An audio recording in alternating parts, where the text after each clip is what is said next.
Bonjour à tous. En attendant que tous les gens se connectent, je me présente, Romaric. Je représente Silverfort en France. Donc, comme je l'ai dit dans les webinaires précédents, Silverfort est un nouvel acteur dans l'écosystème IAM. La solution est classée comme étant de l'ITDR, Identity Threat Detection Response. Donc, on a également été élu par Microsoft comme un champion du Zero Trust pour aider la mise en place de ce modèle sur les identités. Donc, encore une fois, on vous remercie pour votre présence. Les 2 premiers webinaires ont été un succès. On revoit quelques noms qui nous ont suivis pendant ces 3 webinaires thématiques. Donc là, c'est le dernier de cette première série. Donc, aujourd'hui, les attaquants sont de plus en plus confrontés au MFA pour les comptes utilisateurs. C'était d'ailleurs les sujets des premiers webinaires, MFA pour les accès utilisateurs, MFA pour les accès administrateurs. Donc, ils sont confrontés désormais à des difficultés pour trouver et exploiter ces mots de passe utilisateurs. Du coup, ils s'orientent vers de nouvelles méthodes pour réaliser des mouvements latéraux sans être confrontés à ce MFA. Et évidemment, ils tombent sur des comptes de service puisque ces derniers ne sont pas protégés avec du MFA. Et c'est justement le sujet du jour qui concerne avant tout la visibilité, l'inventaire sur ces comptes de service, puis la sécurisation en mettant en place un contrôle d'accès à ces comptes de service. Donc, pour présenter le webinaire, je vais passer la main à Jérôme, responsable des partenariats en Europe chez Silverfort, et Pierre-Yves, CTO chez Ignition Technologies, qui distribue Silverfort en France et au Benelux. Un dernier mot, avant de passer la main, n'oubliez pas pendant le webinaire ou à la fin de poser vos questions. Vous avez un petit onglet dans l'outil de Zoom pour poser vos questions et on y répondra à la fin. Pierre-Yves, Jérôme, je vous passe la main. Merci Romaric, vous m'entendez bien? Ok. Donc merci Romaric pour l'introduction. Alors avant de rentrer vraiment dans le vif du sujet et de voir de quelle manière Silverfort apporte une réponse sur cette partie inventaire et sécurisation des comptes à privilèges, des comptes de service, pardon, c'était les précédents webinaires. On va essayer de revenir un peu sur ce qu'est un compte de service et où est-ce que finalement on va retrouver ces comptes de service. Alors, on a voulu faire une sorte d'infographie de là où on pouvait voir des comptes de service. Et on s'aperçoit qu'il peut y en avoir partout. Il peut y en avoir partout sur des solutions de sauvegarde. Typiquement, quand on fait des backups entre une machine, un serveur, on va utiliser un compte de service. On va pouvoir en trouver sur des outils de sécurité. Je pense à des scanners de vulnérabilité qui veulent fonctionner en mode authentifié. On va mettre un compte de service qui va permettre de se connecter sur différentes machines. On va pouvoir en trouver sur des applications, dans du code, dans des scripts, voire même dans certains cas codés en dur, sur des serveurs de déploiement de solutions pour permettre du déploiement de manière automatique à grande échelle. Donc tout ça pour dire que finalement des comptes de service, on en a un peu partout. Et je ne parle pas potentiellement aussi, alors ce n'est pas réellement des comptes de service, mais ce sont aussi des comptes locaux qu'on va retrouver un peu à droite à gauche, qui vont pouvoir être utilisés, qui aussi ont des privilèges. Alors je ne l'ai pas dit, mais bien entendu, quand on doit déployer un nouveau logiciel, ça nécessite des droits avec certains types de privilèges. Quand on se connecte sur une machine pour faire un inventaire de patch, ça nécessite des privilèges, etc., etc. Alors, justement, les caractéristiques d'un compte de service, et comment est-ce qu'on les voit aujourd'hui? Plusieurs choses. Tout d'abord, souvent, ce sont des mots de passe statiques. Alors, quand on dit statique, c'est que ils ont été créés le jour où on en a eu besoin. Les mots de passe ont été définis à un instant T. Ils ne rentrent pas dans les politiques de rotation de mots de passe.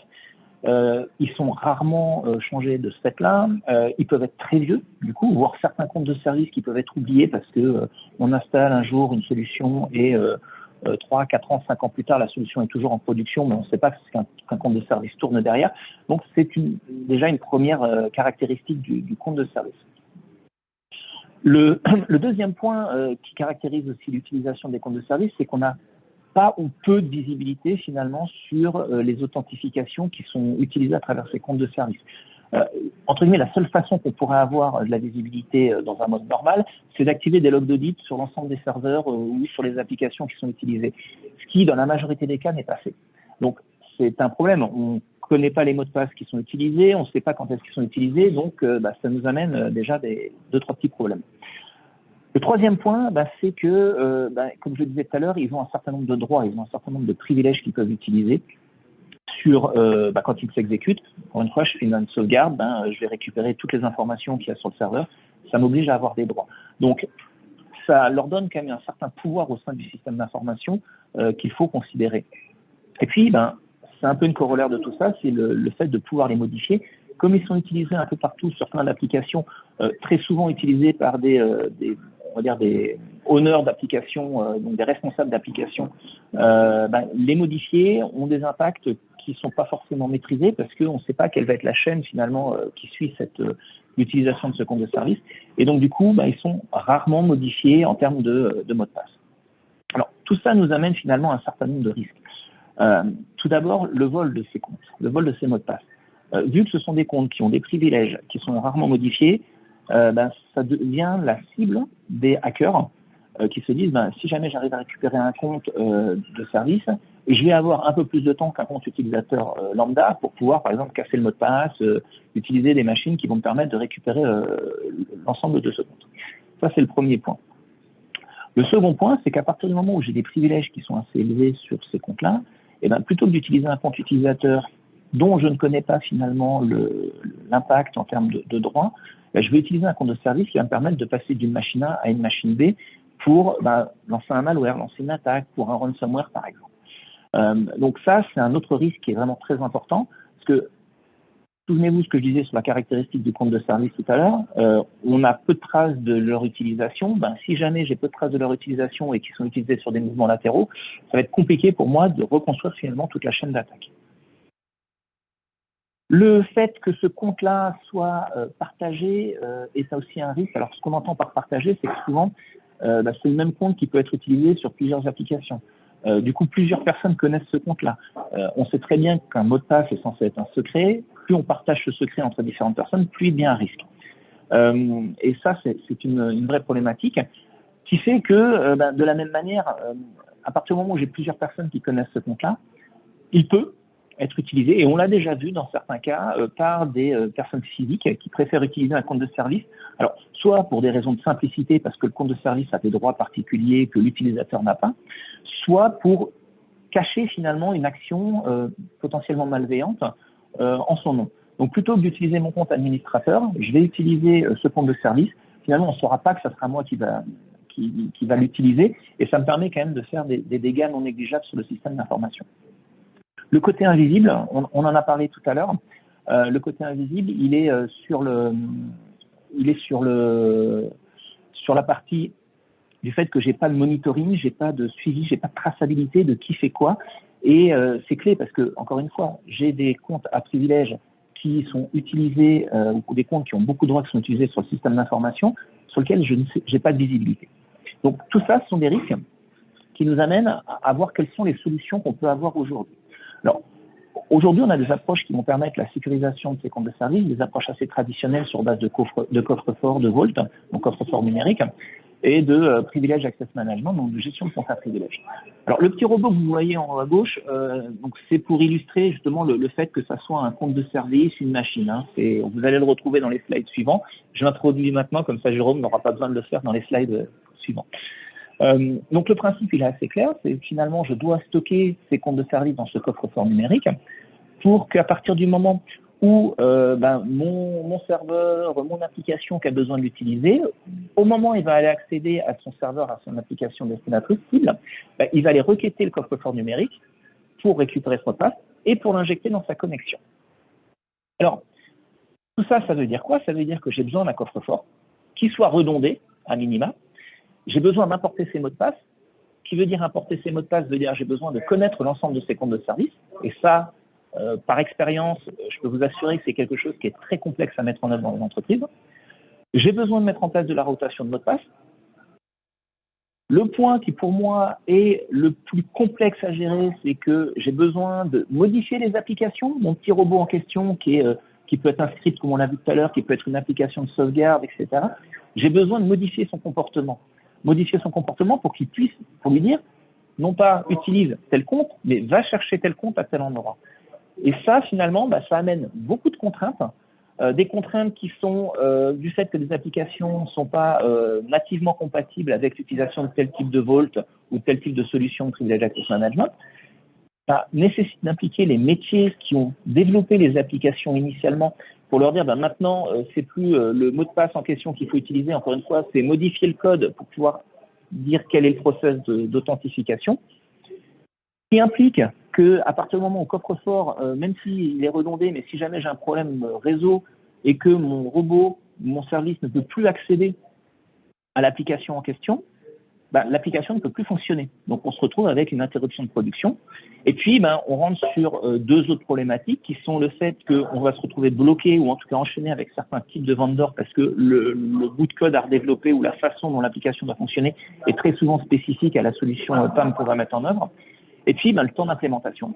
Plus je vais avoir de comptes de service, plus je vais devoir considérer ce genre de fonctionnement, enfin ce genre de modification, et du coup, plus ça va prendre de temps. Et quand je dis prendre du temps, c'est pas de quelques semaines, hein. On parle souvent de quelques mois, voire quelques années, pour modifier l'ensemble du système d'information. Alors, je vais passer la parole à Jérôme, qui va nous parler maintenant de l'approche Silverfort et comment Silverfort fonctionne justement pour résoudre ces différentes contraintes. Merci Pierre-Yves. Si tu permets, je vais prendre la main aussi pour le sharing. Vas-y.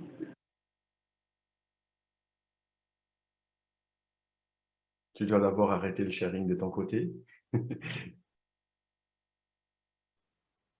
Merci. Voilà. Alors, ça on a déjà vu. Donc, l'approche Silverfort. Silverfort a une approche radicalement différente de ce que vous avez vu. Donc, tout d'abord, après déploiement de notre plateforme dans le réseau, on va automatiquement découvrir et classifier tous les comptes services existants. Donc, il n'y a rien à faire du côté de l'administrateur. Cette découverte et classification est faite automatiquement avec plusieurs principes. Donc, il y a un petit peu d'AI qui va aider à faire cette découverte très précise. Et donc, le deuxième step, c'est vraiment après la surveillance, l'analyse et les alertes en temps réel. Qu'est-ce que ça veut dire? Silverfort va être capable de voir toutes les authentifications des comptes services. D'ailleurs, toutes les authentifications qui existent dans le réseau, entre autres les authentifications des comptes services. Donc, on va être capable de les surveiller et d'analyser et d'assigner un risk scoring au compte service automatiquement. Après, puisque nous sommes capables de voir toutes les authentifications, donc par exemple, le compte backup qui, une fois par jour, va s'authentifier pour pouvoir accéder au file serveur, pour faire son backup, pour faire sa sauvegarde. Donc, on va pouvoir apprendre l'état normal d'un compte service. On va pouvoir savoir quelle est la source normale, quelle est la destination normale d'une authentification d'un compte service. Et finalement, on va pouvoir suggérer des règles. Et puis voilà, finalement, l'administrateur de la plateforme Silverfort va pouvoir mettre en vigueur cette règle, aussi la modifier bien sûr, je vais la montrer tout à l'heure, mais mettre en vigueur cette règle veut dire qu'à un moment donné, on va pouvoir dire, voilà, ce compte, je prends le même exemple, le backup, la seule chose qu'il va pouvoir faire, c'est d'aller du serveur backup vers le serveur de fichiers, vers le file serveur, et c'est tout ce qu'il va pouvoir faire. C'est ce qu'on appelle le ring fencing.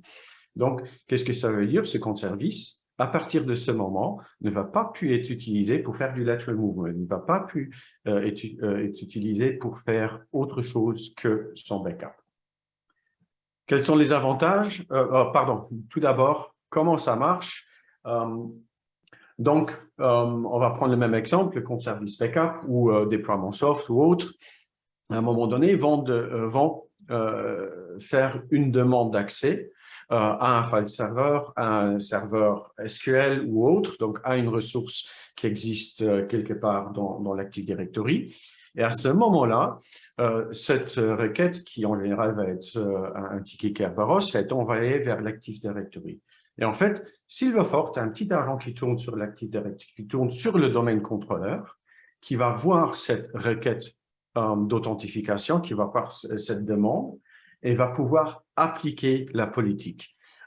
Et deuxième chose, Silverfort va aussi pouvoir faire alors en temps réel cette analyse de risque dont je viens de parler. Et donc, Silverfort va répondre et l'accès va être donné ou rejeté, tout simplement par ce service ou par ce petit agent qui existe sur le domaine contrôleur. Donc, on n'a pas besoin de déployer quoi que ce soit, il y a juste le domaine contrôleur qui va avoir cet agent et implicitement, on va voir toutes les authentifications et pouvoir réagir en temps réel. Avantage. Si tu permets, Jérôme, Vas-y. je voudrais juste rajouter un petit point. Je parlais tout à l'heure des solutions PAM, donc de gestion de comptes à privilèges.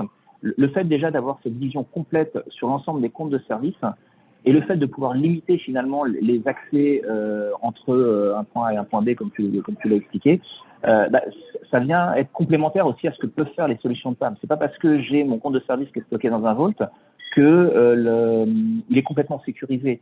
Le fait déjà de rajouter entre guillemets une sorte de règle de firewall au-dessus de ça va rajouter une sécurité complémentaire et va donc du coup limiter les risques d'accès et d'utilisation de ces comptes-là. Absolument, merci. Donc, faisons les avantages de cette approche rapidement. Donc, pas d'agent, pas de proxy, il y a juste le service qui tourne sur le domaine contrôleur, pas de rotation de mot de passe, pas de vault, bien que, comme Pierre-Yves vient de le dire, c'est une couche supplémentaire qui peut être nécessaire aussi. Maintenant, juste en utilisant Silverfort, il n'y a aucun risque d'interruption de la production puisqu'il n'y a rien qui change sur le compte service. On ne fait pas de rotation de mot de passe, on ne change rien sur le compte même. Donc, avec ou sans Silverfort, la production ne va pas être interrompue. La visibilité supérieure, donc je viens de parler un petit peu de la risk analysis et je vais la montrer tout à l'heure. Donc, on voit toutes les authentifications, on peut en déduire des risques ou des facteurs de risque et un risk scoring. Par exemple, on va voir automatiquement s'il y a un Kerberoasting qui s'est passé ou un brute force qui est en train de se faire sur ce compte de service. Durée d'implémentation très faible. En fait, l'implémentation, le déploiement même de la solution va coûter quelques heures. Et puis après, on verra le listing de tous les comptes services existants dans le réseau et on va pouvoir définir les règles à partir des suggestions que le système va faire. Ring fencing, j'en ai déjà parlé. Donc, on va créer cette couche supplémentaire de sécurité en acceptant uniquement les authentifications qui sont légitimes et je vais les montrer tout à l'heure. Et finalement, il n'y a pas de développement à faire, il n'y a pas de scripting ou de modification sur des applications existantes, ce qui veut dire que on peut, si on veut enlever Silverfort du réseau aussi, sans devoir faire de changements sur les comptes existants ou sur des applications existantes. Voilà pour la théorie. Passons à la démo. Et pour ça, j'ai préparé notre console management qui, tout d'abord, va automatiquement faire un listing de tous les comptes services. Donc, ce qu'on voit ici, c'est les comptes services qui existent dans notre réseau de démo. Et comme vous le voyez, on a déjà un risk scoring qui existe sur certains comptes ou sur tous les comptes. Par exemple, je vais prendre les détails pour le compte backup, donc le compte de sauvegarde qui actuellement est sur un low risk. Il y a quand même quelques risk indicators, c'est-à-dire que il y a un vieux mot de passe pour le compte service qui n'a jamais été changé. Le compte est domain admin et bien sûr que c'est un compte service. Dans les statistiques des authentifications, on voit que voilà, c'est bien une machine qui se log d'une manière très régulière et on voit quand même quelques pics. Donc, peut-être qu'il y a quelque chose qui s'est passé ici. Il y a peut-être une attaque brute force qui vient de se produire, qui va probablement alors élever le risk scoring à un certain moment. Maintenant, comme j'ai dit tout à l'heure, je vais prendre le compte service Jérôme ici. On voit beaucoup plus. On voit aussi quelles sont les sources et quelles sont les destinations de ces comptes services. Donc, par exemple, sur le compte service Jérôme SRV, on voit que les sources sont RD16.1, RD16.2, et il y a plusieurs destinations. Ouais. Et par défaut, Silverfork ne va pas faire de enforcement, on va juste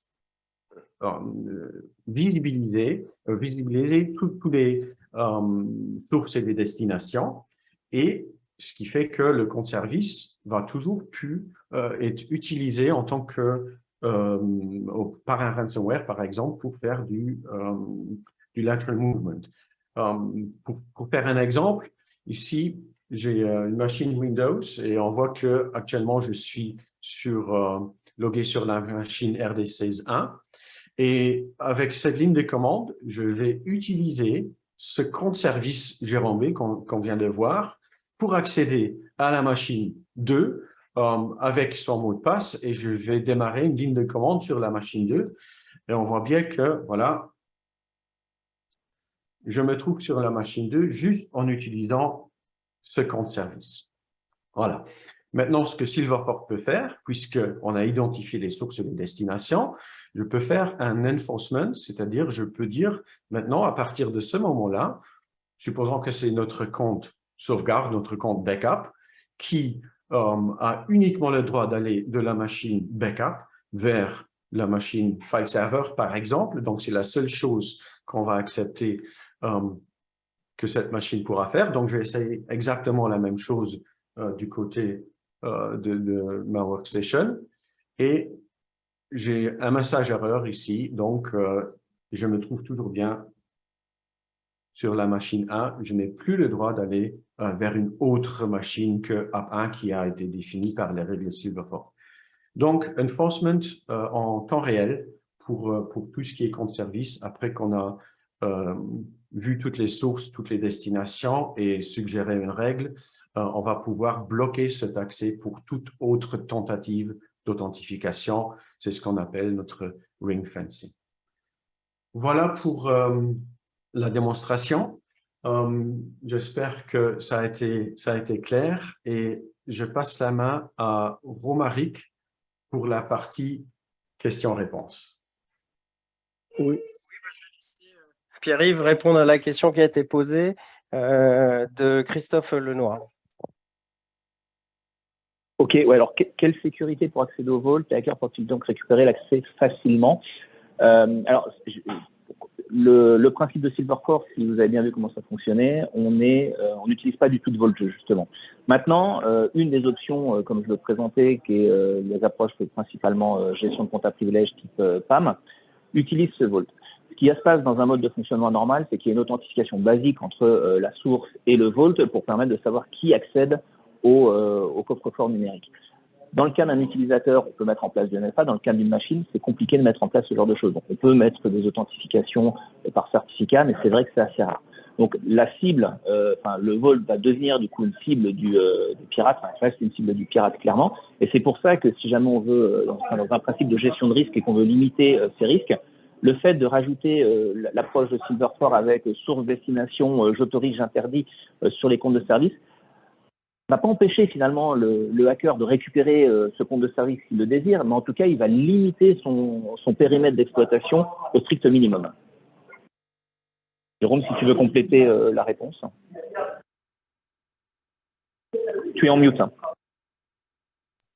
Pardon, je voulais juste dire que tout est dit, tu as bien expliqué comment ça marche. Et donc, ce qui est important à savoir aussi, c'est que oui, qu'on est capable de sécuriser les Vaults aussi avec du MFA. Voilà. D'autres questions, Romaric? Oui, il y a une question concernant le vol de mot de passe. Si, admettons, un mot de passe est dans une application codée en dur, que peut faire l'attaquant et qu'est-ce que va protéger Silverfork, hein? C'est vrai que c'est un exemple un peu plus concret. Qu'est-ce qui va se passer en temps… Oui, je vois d'où ça vient. C'était dans les news il y a 2 semaines, donc le fameux hack où un mot de passe a été hard-codé et donc volé. Oui, bien sûr que c'est quelque chose qu'on peut protéger. En fait, pour ce hack fameux, on a 5 éléments ou 5 instances où on aurait pu réagir avec la solution Silverport. On peut en parler un peu plus en détail. Mais en ce qui concerne le mot de passe, le ring fencing sera toujours en place indépendamment de la connaissance du mot de passe d'un hacker. Le hacker va pouvoir utiliser le mot de passe ou ne va pas pouvoir utiliser ses comptes avec le mot de passe pour faire du lateral movement, pour se balader dans le réseau. Donc, ce sera impossible, même avec connaissance du mot de passe. Et si je peux rajouter un point aussi par rapport à ça, c'est que avant de récupérer un mot de passe, avant de pouvoir les utiliser, il y a le côté visibilité, log et traçabilité. C'est-à-dire qu'on va être capable aussi d'analyser les tentatives d'accès qui peuvent être faites, voir qu'il y a une tentative de mouvements latéraux. Et il y a cette notion aussi de scoring ou de risque qui va rentrer en jeu et sur lequel on va pouvoir aussi apporter de la sécurité. Absolument. Donc, une autre question, y a-t-il des composants en SaaS ou s'agit-il d'une solution 100% on-premise? Très bonne question. En fait, Silverport veut faire beaucoup plus que sécuriser les comptes services. Donc, on a aussi une approche où on va pouvoir apporter les MFA à des solutions qui ne sont pas faites pour les MFA. Maintenant, pour répondre à la question, pour les comptes services, on n'a pas besoin d'avoir une composante SaaS, on n'a pas besoin, tout est on-prem, on peut déployer notre solution complètement on-prem. Maintenant, si on utilise Silverport pour du MFA aussi, il y a une composante push MFA qui va être dans le cloud, que le reste peut être on-prem. Mais même là, on a la capacité d'aller complètement on-prem avec notre propre service push, avec une application desktop ou un token FIDO2 qui est capable de travailler on-prem. Question aussi très pertinente. Comment l'outil fait la différence entre un compte de service et un compte utilisateur standard d'un annuaire? Oui, il y a plusieurs possibilités. Donc, soit par définition, donc on peut définir dans la plateforme Silverport qu'un certain compte a une nomenclature spécifique, ou un compte service a une nomenclature spécifique, SVC underscore par exemple, ou fait partie d'un certain groupe dans l'AD, donc tous les comptes services sont regroupés dans le groupe AD, ou bien par comportement. Donc, on a bien vu dans la graphique que j'ai montré qu'un compte service se log régulièrement et donc on va pouvoir en déduire automatiquement que c'est un compte service. Il y a beaucoup plus d'éléments AI qui vont déterminer ça, donc, mais c'est le comportement ou la nomenclature qui vont définir qu'un compte service est un compte service. Autre question, j'aimerais savoir, par exemple, dans la démo, si on peut whitelister les sources et comment on le fait dans l'affirmatif. Oui, absolument. Donc, je vais pouvoir le montrer tout simplement. Voilà. Est-ce qu'on voit toujours mon écran? OK, super. Donc, whitelister les sources. Donc, puisqu'on voit, je vais prendre un autre compte, on va prendre le compte backup ici par exemple, on voit que ce compte service va être connecté à partir de certaines sources ou qu'il a dans le passé utilisé certaines sources pour se connecter et certaines destinations. Donc, l'état protected fait que on va enforcer que uniquement telle source et telle destination peuvent être utilisées pour ce compte service et je vais pouvoir whitelister tout ce que je dois whitelister pour que le compte service puisse faire son travail. Et je vais pouvoir, bien sûr, ajouter d'autres éléments qui existent dans l'Active Directory si jamais le compte service dans le passé n'a jamais utilisé ces applications ou ces sources ou destinations.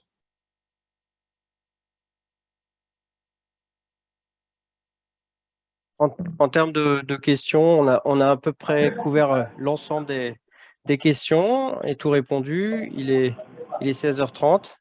Écoutez, je vous remercie à tous pour vos questions. On espère que le webinaire vous a intéressé. Merci Pierre-Yves, merci Jérôme. Vous recevrez tous l'enregistrement rapidement par email. En tout cas, merci et on espère à très bientôt. Merci. Merci beaucoup, bonne fin de journée.